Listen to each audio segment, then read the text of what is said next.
નમસ્કાર સાથીઓ, આજે વાત કરવી છે અરવલ્લી જિલ્લાની. અરવલ્લી જિલ્લો સાબરકાંઠા જિલ્લામાંથી 2014માં વિભાજિત થયો, છતાં પણ આજે જિલ્લાનો જે વિકાસ થવો જોઈએ એ વિકાસના બદલે પ્રશ્નો ઠેરના ઠેર છે. અરવલ્લી જિલ્લામાં સુપ્રસિદ્ધ યાત્રાધામ શામળાજી આવેલું છે. ત્યાં ટીપી સ્કીમ કે જે ડ્રાફ્ટ ટીપી એ પણ મંજૂર થતી નથી. મુસાફરો અને જે ત્યાં યાત્રિકો આવે છે એમને ટ્રાફિકની સમસ્યા ખૂબ મોટી છે. વિકાસધામ તરીકે જે વિકાસ કરવાની વાત હતી એ વિકાસ પણ થતું નથી. નજીકની અંદર જે દેવની મોરી આવેલું છે, જે બૌદ્ધ સ્થાપત્યની વાત છે, તો એને પણ પ્રવાસધામ તરીકે વિકાસ કરવો જોઈએ.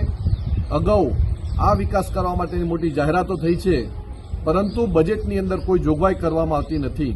જ્યારે આગામી સમયમાં જ્યારે બજેટ જાહેર થવાનું છે ત્યારે ગુજરાત સરકારના મુખ્યમંત્રીને અને નાણામંત્રીને મારી વિનંતી છે કે શામળાજી અને દેવની મોરી માટે અરવલ્લી જિલ્લામાં એનો પ્રવાસધામ તરીકે ખૂબ મોટો ફંડ ફાળવવામાં આવે, જેથી કરીને પ્રવાસધામ અને યાત્રિકો માટેનો અને બૌદ્ધ માટેનો વિકાસ માટેનું આખું ત્યાં તંત્ર ઊભું કરી શકાય.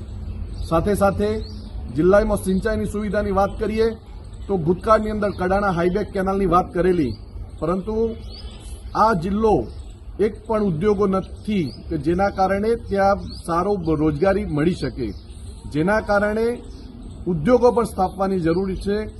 ત્યાં આગળ ફૂડ ઝોન તરીકે પણ આ બજેટમાં કંઈક જાહેરાત થાય એવી આ જિલ્લાના લોકોની અપેક્ષા છે.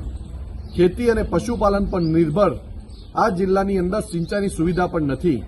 ભૂતકાળમાં કડાણા હાઈબેક કેનાલની વાતો થયેલી, પરંતુ એ પણ નથી થયું. ત્યારે અહીં જે નદીઓ આવેલી છે, મેશ્વો હોય, માજુમ હોય, આ બધી નદીઓ ઉપર સિરીઝ ચેકડેમો બનાવી અને સિંચાઈનો સ્તર ઊંચો આવે અને પાણીના સ્તર ઊંચા આવે અને સિંચાઈની સુવિધા મળે એ માટે સરકારે આ બજેટમાં પણ જોગવાઈ કરવી છે. કોંગ્રેસ સમિતિ દ્વારા અમે માગણી કરીએ છીએ કે આ જિલ્લાની અંદર જે વિકાસકીય પ્રશ્નો જે વર્ષોથી અટવાયેલા છે એ વિકાસકીય પ્રશ્નોનું બજેટની અંદર જોગવાઈ થાય અને આ જિલ્લો જે છેવાડાનો જિલ્લો છે એનો વિકાસ થાય એ માટે સરકારે પ્રયત્નો હાથ ધરવા જોઈએ.